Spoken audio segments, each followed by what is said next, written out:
আমি কিন্তু আরেকটি ক্লাবে চলে এসেছি। দেখুন, আমি কিন্তু এখন আছি রামঠাকুর সঙ্গে ক্লাবে। তো রামঠাকুর সঙ্গে ক্লাবে কিন্তু এখানে প্যান্ডেল প্রস্তুতি মোটামুটি, মানে ঠাকুর যে বানাবে এটার প্যান্ডেলটা হয়ে গেছে। এখানে কিন্তু ঠাকুর প্রস্তুতি হচ্ছে। দেখুন, তোমাদেরকে এখন আমি তুলে ধরবো যে ঠাকুর প্রস্তুতিটার ভিডিও।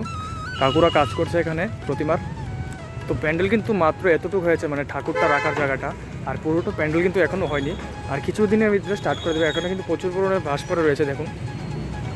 আর রামঠাকুর সঙ্গে কিন্তু প্রত্যেক বছরই কিন্তু ভালো একটি থিমের পুজো করা থাকে। প্রায় প্রতিমা যেরকম ঠাকুর প্যান্ডেল এরকম কিন্তু হয়ে থাকে। তো আমাদের এখানে প্রতিমাটা তৈরি হচ্ছে, তোমাদেরকে এখন তুলে ধরবো আমি।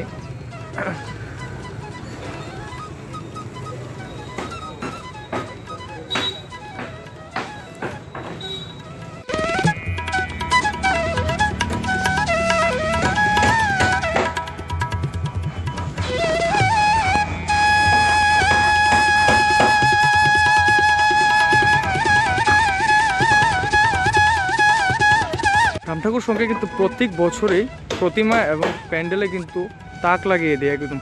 দেখুন, এবছরও কিন্তু প্রতিমা তাক লাগিয়ে দেবে। অসাধারণ কিন্তু প্রতিমাটা বানানো হচ্ছে, এখনও কমপ্লিট হয় না। মানে যে যে ডিজাইনটা দেখছি, মানে দেখতে দেখা যাচ্ছে অসাধারণ প্রতিমা হবে, অনেকটাই কিন্তু হাইটিং দেখুন।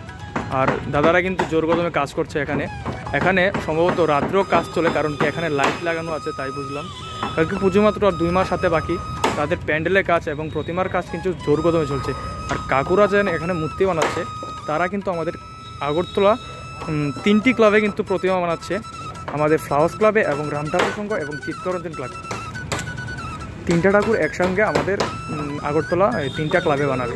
দেখুন, কিন্তু তারা কিন্তু অসাধারণ ঠাকুর বানিয়ে থাকে প্রত্যেক বছর। কিন্তু তাদের কলকাতা থেকে এসে আমাদের আগরতলা কিছু ক্লাবে প্রতিমা বানিয়ে থাকে।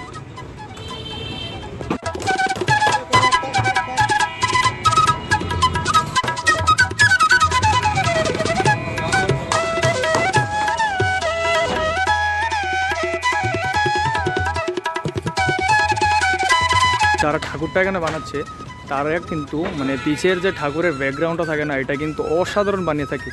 3টি ক্লাবে কিন্তু অসাধারণ মানে ব্যাকগ্রাউন্ড বানাচ্ছে। দেখুন, এই যে রামঠাকুর সঙ্গে ক্লাবের যে প্রতিমার ব্যাকগ্রাউন্ডটা, এটা কিন্তু অসাধারণ হবে। দেখুন, এটা এখনও পুরো কমপ্লিট হয়নি, মানে যে সময় কমপ্লিট হবে ওই সময় অসাধারণ দেখতে লাগবে।